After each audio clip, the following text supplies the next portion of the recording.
ನಮಸ್ಕಾರ. Welcome to ವಿ3 vastu and astrology.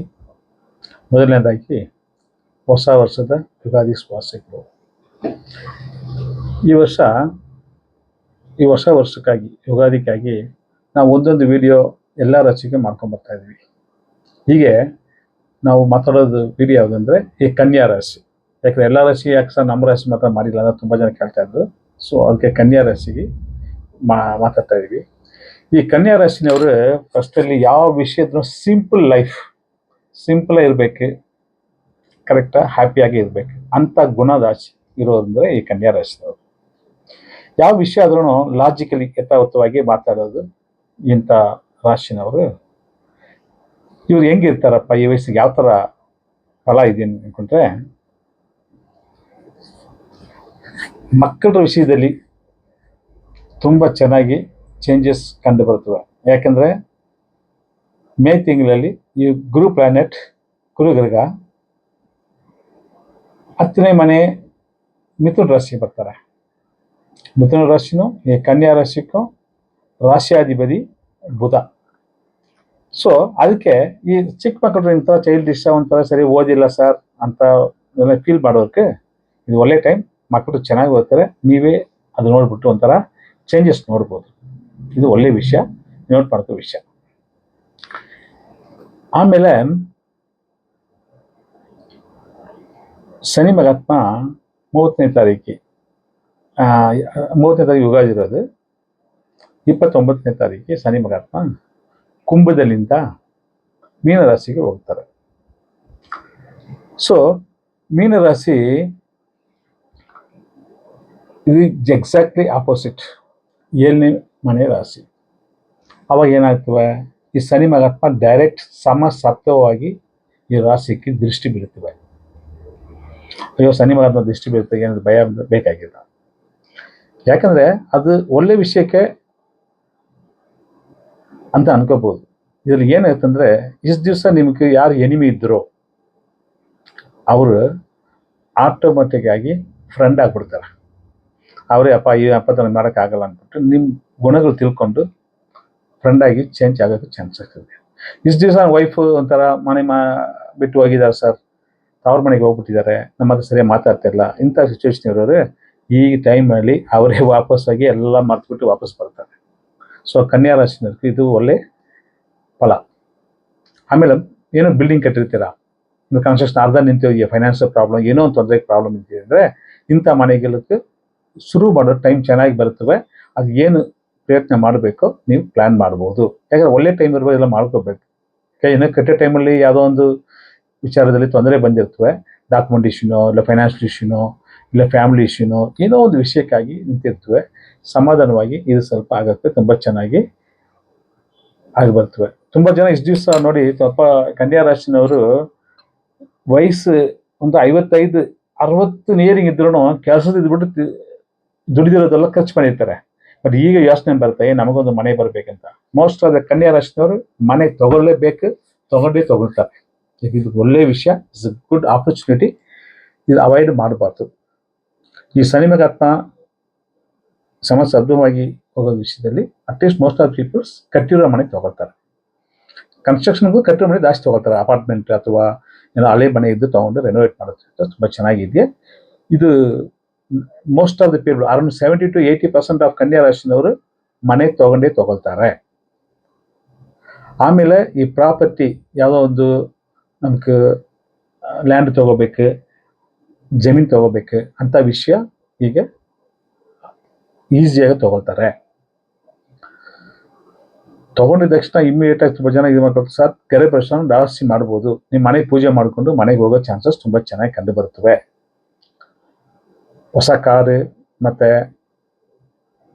ಯಾವುದೋ 2 ವೀಲರ್ ಅಥವಾ ತೊಗೋಬೇಕಂದ್ರೆ ಮನಸ್ಸಲ್ಲಿರೋರು 100% ಹೊಸಾಗ ತೊಗೊಳೋದು ಚಾನ್ಸಸ್ ತುಂಬ ಚೆನ್ನಾಗಿ ಕಂಡು ಬರ್ತವೆ. ಒಂದೇ ಅಂದರೆ ಈ ತಾಯಿ ವಿಷಯದಲ್ಲಿ ಅಮ್ಮ ಸ್ವಲ್ಪ ಹೆಲ್ತ್ ಇಶ್ಯೂ ನೋಡ್ಕೋಬೇಕಾಗ್ತದೆ. ಅದೊಂದು ವಿಷಯ. ಅವ್ರ ಜೊತೆಯಲ್ಲಿ ಇಷ್ಟು ದಿವಸ ನಾನು ಮಾತಾಡಿಲ್ಲ ಸರ್, ಏನೋ ಒಂಥರ ಮಿಸ್ಅಂಡರ್ಸ್ಟ್ಯಾಂಡಿಂಗ್ ಇದೆ ಅಂದರೆ ಹೀಗೆ ತಾಯಿ ಮಗ ಅಥವಾ ತಾಯಿ ಅಮ್ಮ ರಿಲೇಷನ್ಶಿಪ್ ಪಾಸಿಟಿವ್ ಆಗೋಕ್ಕೆ ಚಾನ್ಸಸ್ ತುಂಬ ಚೆನ್ನಾಗಿದೆಯಾ. ಅನ್ಎಕ್ಸ್ಪೆಕ್ಟೆಡ್ ಮನಿ ಬರೋಕ್ಕೆ ತುಂಬ ಚಾನ್ಸಸ್ ಚೆನ್ನಾಗಿದೆಯಾ. ಯಾವುದೋ ಬರಬೇಕಾದ ಅಮೌಂಟ್ ಇಷ್ಟು ದಿವಸ ಬಂದಿಲ್ಲ ಅಂದರೆ ಯಾವುದೋ ರೂಪದಲ್ಲಿ ಬರೋಕ್ಕೆ ಚಾನ್ಸಸ್ ಬರ್ತವೆ. ಬಟ್ ಆದರೆ ಈ ಮಾತಿನ ವಿಷಯದಲ್ಲಿ ಸ್ವಲ್ಪ ಹುಷಾರಿರ್ಬೇಕು. ಒಬ್ರಿಗೆ ಮಾತು ಕೊಡ್ಬೇಕಾದ್ರೆ ಯೋಚನೆ ಮಾಡಿ ಕೊಡ್ಬೇಕಾಗತ್ತೆ. ನಿಮ್ಮ ಮನೆಯಲ್ಲಿ ಇಷ್ಟು ದಿವಸ ನಮ್ಮ ಹೆಂಡತಿ ಏನಪ್ಪಾ ಹಂಗಿದ್ರು ಏನೋ ನಮ್ಗೆ ಕೊಟ್ಟಿಲ್ಲ ಅಂದರೆ ನಿಮ್ಮ ವ್ಯಕ್ತಿ ಪರವಾಗಿ ನಿಮಗೆ ಒಳ್ಳೆ ಮರ್ಯಾದೆ ಗೌರವ ಸಿಕ್ಕಕ್ಕೆ ಚಾನ್ಸಸ್ ತುಂಬ ಚೆನ್ನಾಗಿ ಬರ್ತವೆ. ಇಷ್ಟು ದಿವಸ ಯಾಕಂದ್ರೆ ರಾಶಿಯಲ್ಲಿ ಕೇದು ಇದ್ದಿದ್ದಾರೆ, ಅದು ಒಂಥರ ತೊಂದರೆ ಕೊಟ್ಟಿರ್ತವೆ. ಒಂಥರ ನಿದ್ದೆ ಬರಲ್ಲ, ಡೈಜೆಷನ್ ಪ್ರಾಬ್ಲಮ್, ಏನೋ ಒಂಥರ ಜೆಲಸಿನೆಸ್, ಇಂಥ ಪ್ರಾಬ್ಲಮ್ ಫೇಸ್ ಮಾಡ್ಕೊಂಡಿದ್ದ. ಏನೇ ಮನೆಯಲ್ಲಿ ರಾಗು ಇದ್ದಿದೆಯಾ, ಅದು ಅನ್ನೆಸೆಸರಿ ಡಿಸ್ಟರ್ಬೆನ್ಸ್ ಕೊಟ್ಟಿರ್ತವೆ ಫ್ಯಾಮಿಲಿಯಲ್ಲಿ, ಹಸ್ಬೆಂಡ್ ವೈಫ್ ವಿಷಯದಲ್ಲಿ ಕನ್ಫ್ಯೂಷನ್, ಒಂಥರ ಡೌಟ್ ಬೀಳೋದು, ಏನೋ ಒಂಥರ ಇದು ತುಂಬ ಬಾಂಡೇಜ್ ಇದ್ರು ಹಸ್ಬೆಂಡ್ ವೈಫ್ಗಳು ಸ್ವಲ್ಪ ಮಿಸ್ಅಂಡರ್ಸ್ಟ್ಯಾಂಡಿಂಗ್ ಒಬ್ಬರ ಮೇಲೆ ಮಾಡಿರ್ತೀರ. ಆ ವಿಚಾರ ಇವಾಗ ಫುಲ್ ಟೋಟಲಿ ಚೇಂಜ್ ಆಗ್ತಾ. ಈ ಕೇತು ರಾಶಿನೇ ಬಿಟ್ಟು ಯಾವಾಗ ಮೇ ತಿಂಗಳ 18ನೇ ತಾರೀಕೇನು ಇರ್ತವೆ, ಈ ರಾಶಿನೇ ಬಿಟ್ಟು ಸಿಂಹ ರಾಶಿಗೆ ಹೋಗ್ತಾರೆ. ಆ ಟೈಮ್ನಲ್ಲಿ ಈ ವಿಚಾರ ಫುಲ್ಲಾಗಿ ಪಾಸಿಟಿವ್ ನಡೆಯೋ ಚಾನ್ಸಸ್ ತುಂಬ ಚೆನ್ನಾಗಿದೆ.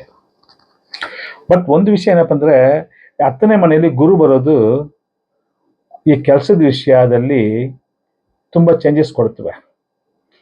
ಎಲ್ಲಿದ್ರೂ ಮೋಸ್ಟ್ ಆಫ್ ಪೀಪಲ್ಸ್ ಕೆಲಸ ಬಿಟ್ಟು ಹೋಗೋ ಥರ ಚಾನ್ಸಸ್ ಇದೆಯಾ, ಅಥವಾ ಕಂಪ್ನಿಯವ್ರಿಗೆ ಕಳಿಸ್ಬಿಡ್ತಾರೆ. ಸ್ವಲ್ಪ ಹುಷಾರಿರ್ಬೇಕು. ಸುಮ್ಮನೆ ಅನ್ನೆಸರಿ ಆರ್ಗ್ಯುಮೆಂಟ್ ಮಾಡೋದು ಏನಿದೆಯೋ ನೋಡಿಕೊಂಡು ಟೈಮ್ ಸರಿ ಇಲ್ಲ ಅಂತ ಹೊರ್ತಾ ಹೋಗ್ಬೇಕು. ಇಲ್ಲಾಂದರೆ ಕೆಲಸ ಅಲ್ಲಿ ಓಡಿಸ್ಬಿಡ್ತಾರೆ, ಇಲ್ಲ ನೀವೇ ಬೇಜಾರಾಗ್ಬಿಟ್ಟು ಬಂದ್ಬಿಡ್ತೀರಿ. ಬಟ್ ಅಲ್ಲೇ ಇದ್ದರೆ ಪರವಾಗಿಲ್ಲ, ದಶಾಭೂತಿ ಚೆನ್ನಾಗಿದೆ ಸರ್ ಇದೆ ಅಂದರೆ ಅಲ್ಲಿ ಇದ್ದರೆ ನಿಮ್ಗೊಂಥರ ಎಲಿವೇಟ್ ಆಗ್ತವೆ. ಒಂದು ಜಾಬ್ ಚೇಂಜಸ್ ಡೆಫಿನೆಟಾಗಿ 100% ಜಾಬೇ ಚೇಂಜ್ ಆಗಿಲ್ಲ, ಇದೆಲ್ಲ ಟೈಮ್ ಚೆನ್ನಾಗಿದೆ ಸರ್, ನಾವು ಕಂಪ್ನಿಯಲ್ಲಿ ನಾನೇ ಟಾಪ್ ಪರ್ಸನ್ ಇದ್ರು ಅಟ್ಲೀಸ್ಟ್ ಈ ಟೇಬಲ್ ಚೇರ್ ಪೊಸಿಷನ್ ಚೇಂಜ್ ಆಗುತ್ತೆ, ಲೊಕೇಶನ್ ಚೇಂಜ್ ಆಗುತ್ತೆ. ಇದು ಅವಾಯ್ಡ್ ಮಾಡೋಕ್ಕಾಗಲ್ಲ ಈ ವರ್ಷದಲ್ಲಿ. ಅದು one of the important factor. ಈ ಕನ್ಯಾ ರಾಶಿನವರು ಇದು ನೋಡ್ಕೊಳ್ಳೋ ವಿಷಯ. ಇಷ್ಟು ದಿವಸ ತುಂಬ ದೊಡ್ಡ ಒಂಥರ ರೋಗ ಇದೆ ಸರ್, ಆ ತೊಂದರೆ ಈ ತೊಂದರೆ ಅಂತ ಭಯ ಬಿದ್ದಿರ್ತೀರ. ಯಾಕಂದ್ರೆ ರಾಶಿನಲ್ಲಿ ಕೇದು ಇದ್ದರೆ ಇಂಥ ಭಯ ಎಲ್ಲ ಬರುತ್ತವೆ. ಇದೆಲ್ಲ ಇವಾಗ ಭಯ ಎಲ್ಲ ಹೋಗಿ ಒಂದು ಕಾನ್ಫಿಡೆಂಟ್ ಬರುತ್ತವೆ. ಸೊ ಈ ವಿಷಯ ತುಂಬ ಪಾಸಿಟಿವ್ ಆಗಿ ತೊಗೊಂಡು ಮುಂದುವರ್ಸ್ಕೋಬಹುದು. ಎಲ್ಲ ದಿವಸ ಎಕ್ಸ್ಪೆಕ್ಟ್ ಮಾಡಿದೀನಿ ಸರ್, ನಾವು ಒಂದು ಅನ್ಕೊಂಡ್ರೆ ಅದೊಂದು ನಡೀತಿದೆ ಅಂತ ಯಾಮಾರ್ಬಿಟ್ಟಿದ್ದೀರಾ ತುಂಬ ಟೈಮಲ್ಲಿ. ಅಂಥ ವಿಷಯನ ಇವಾಗ ಪಾಸಿಟಿವ್ ಆಗೋದು ಚೆನ್ನಾಗಿದೆ. ಮದುವೆ ವಿಷಯದಲ್ಲಿ ಇಷ್ಟು ದಿವಸ ಮದುವೆ ತಡೆ ತಾಪತ್ರೆ ಬಂದಿರೋದೆಲ್ಲ ಫುಲ್ಲಾಗಿ ಪಾಸಿಟಿವ್ ಹೋಗ್ತದೆ. ಮದುವೆಗೆ ಪ್ಲಾನ್ ಮಾಡ್ಬೋದು, ಮುಂದೆ ಹೋಗ್ಬೋದು. ಏನೋ ದೇವಸ್ಥಾನ ಕಾರ್ಯ ಮಾಡಬೇಕಂತ ಅನ್ಕೊಂಡಿದ್ರೆ, ಆಮೇಲೆ ತುಂಬ ಜನಕ್ಕೆ ಇವಾಗ ದೇವಸ್ಥಾನ ಆಧಾರ ಕಟ್ಟಿರ್ತಾರೆ, ಮುಂದೆ ಹೋಗಿಲ್ಲ ಅಂದರೆ ಸೊ ಈ ಥರ ಫಂಡ್ ಕಲೆಕ್ಟ್ ಮಾಡಿ ಒಂದು ದೇವಸ್ಥಾನ ಕಟ್ಟೋದಾಗಲಿ, ಒಳ್ಳೆ ಇವು ದೇವಸ್ಥಾನ ವಿಷಯದಲ್ಲಿ ಪಾಸಿಟಿವ್ ಆಗಿ ಒಂದು ಗೌರವ ಸಿಕ್ಕೋ ಥರ ಚಾನ್ಸಸ್ ಚೆನ್ನಾಗಿದೆಯೇ. ತುಂಬ ಜನಕ್ಕೆ ಮಕ್ಕಳಕ್ಕಾಗಿ ಹಾಸ್ಪಿಟಲ್ ಟ್ರೀಟ್ಮೆಂಟ್ ಮಾಡಿರ್ತಾರೆ, ಆಮೇಲೆ ಮಗುವಾಗಿಲ್ಲ ಇಂಥ ಇಷ್ಟು ದಿವಸ ಮನಸ್ಸಲ್ಲಿ ಬೇಜಾರು ಮಾಡ್ಕೊಂಡಿರ್ತೀರ. ಈ ಟೈಮ್ನಲ್ಲಿ ಮಗು ಆಗೋಕ್ಕೆ ತುಂಬ ಚೆನ್ನಾಗಿ ಚಾನ್ಸಸ್ ಬರ್ತವೆ.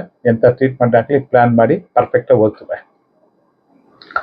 ಶೇರ್ ಮಾರ್ಕೆಟಲ್ಲಿ ನಾನು ದುಡ್ಡು ಹಾಕಿದ್ದೀನಿ ಸರ್, ಸ್ವಲ್ಪ ಡೌನಲ್ಲಿದ್ದೀನಿ ಅಂದ್ಕೊಂಡ್ರೆ ಅದು ಪಾಸಿಟಿವ್ ಆಗಿ ಈ ಮೇ ತಿಂಗಳಾದ್ಮೇಲೆ ಚೆನ್ನಾಗಿ ಬರುತ್ತೆ, ಪಾಸಿಟಿವ್ ಮುಂದುವರಿಸ್ಬೋದು. ಶುಭ ಕಾರ್ಯ, ಯಾವ್ದು ಮದುವೆ, ಆಮೇಲೆ ಮನೆ ಗೃಹಪ್ರವೇಶ ಮಾಡೋದು, ಬೇರೆ ಇನ್ನೊಂದು ಇರ್ತವೆ, ಇಂಥ ವಿಷಯ ಎಲ್ಲ ಪಾಸಿಟಿವ್ ನಡೆಯೋಕ್ಕೆ ಚಾನ್ಸಸ್ ತುಂಬ ಚೆನ್ನಾಗಿದೆಯೇ. ಸಾಲ ತೊಗೊಂಡಾದ್ರೂ ಏನಾದ್ರು ಮಾಡೋ ಥರ ಇದೆಯಾ. ಸ್ವಲ್ಪ ದೂರ ಡಿಸ್ಟೆನ್ಸ್ ಪ್ಲೇಸ್ನಲ್ಲಿ ಒಂದು ಇರೋ ದೇವಸ್ಥಾನಕ್ಕೆ ಹೋಗಿ ಬರೋ ಚಾನ್ಸಸ್ ತುಂಬ ಚೆನ್ನಾಗಿದೆಯೇ, ಹೋಗಿ ಬರ್ಬೋದು. ಸ್ವಲ್ಪ ವಿಷಯದಲ್ಲಿ ಸಣ್ಣ ಪುಟ್ಟ ಅವಸ್ಥೆ ಅವಮಾನಗಳು ಒಂಥರ ಬೇಜಾರಾಗ್ಬೋದು, ಅದು ಸ್ವಲ್ಪ ತಡ್ಕೊಳ್ಬೇಕು, ಬೇರೆನಿಲ್ಲ. ಫೇಸ್ ಮಾಡೋದು ಸಿಚುವೇಶನ್ ಇದೆಯಾ. ಒಂದು ಭಯ ಇರ್ತದೆ ನಿಮಗೆ, ಏನಪ್ಪ ಅಲ್ಲಿದ್ರನ್ನ ಅನುಭವಿಸಿರೋ ಪ್ರಾಬ್ಲಮ್ ತಿರುಗಿ ಬರ್ಬೋದಾ, ಇಂಥ ಥರವನ್ನು ಫೇಸ್ ಮಾಡಬೇಕಾ, ಇಷ್ಟೊಂದು ಅನುಭವಿಸಿದೀನಲ್ಲ ಅಂತ ಅಂದ್ಕೊಂಡು ನೀವು ಒಂಥರ ಮನಸ್ಸಲ್ಲಿ ಒಂದು ಫೋಬಿಯಾ ಥರ ಆ ಥರ ಅಂದ್ಕೊಂಡಿರ್ತೀರ. ಅದು ಫುಲ್ಲಾಗಿ ಟೋಟಲಿ ವಾಶ್ ಔಟ್ ಆಗ್ತದೆ. Nothing to worry. ಅದು ಎಲ್ಲ ಮರ್ತ್ಬಿಟ್ಟು ಹೊಸ ಮನುಷ್ಯನಾಗಿ ಚೇಂಜ್ ಆಗ್ತೀರಾ. ನಾವೇನು ಇನ್ವೆಸ್ಟ್ ಮಾಡ್ತೀನಿ ಬಿಸ್ನೆಸ್ ಅಂದರೆ ರೈಟ್ ಟೈಮ್ ಮಾಡ್ಬೋದು. ಮೇನ್ಲಿ ಈ ರಿಯಲ್ ಎಸ್ಟೇಟ್ ಬಿಸ್ನೆಸ್ ಮಾಡೋರು, ಈ ಬ್ರೋಕರೇಜ್ ಬಿಸ್ನೆಸ್ ಮಾಡೋರು, ಇಂಥ ಬಿಸ್ನೆಸ್ ಮಾಡೋರಿಗೆಲ್ಲ ಒಳ್ಳೆ ಟೈಮ್ ಅಂತ ಹೇಳ್ಕೋಬೋದು. ಪಾಸಿಟಿವ್ ನಡ್ಕೊಳ್ಳೋ ಚಾನ್ಸಸ್ ತುಂಬ ಚೆನ್ನಾಗಿದೆಯಾ. ಏನಂದರೆ ಒಂಥರ ಆಫೀಸ್ ವಿಷಯದಲ್ಲಿ 4 ಜನ ಮಾಡೋ ಕೆಲಸ ನಿಮ್ಮ ಒಬ್ಬರ ಮೇಲೆ ಹಾಕ್ತಾರೆ, ಅದು ಬೇಜಾರಾಗ್ಬಿಟ್ಟು ಕೆಲಸ ಒಂದು ಚೇಂಜಸ್ ಬರುತ್ತವೆ. ಅದು ಒಂದು ಮಾತ್ರ ಯೋಚನೆ ಮಾಡೋ ವಿಷಯ. ಸ್ವಲ್ಪ ಬಾಸುಗಳ ಹತ್ರ ಅಡ್ಜಸ್ಟ್ ಮಾಡ್ಕೊಂಡು ಹೋಗ್ಬೇಕಾಗತ್ತೆ. ಇದೊಂದು ಆಲೋಚನೆ ಅನ್ಕೋಬಹುದು.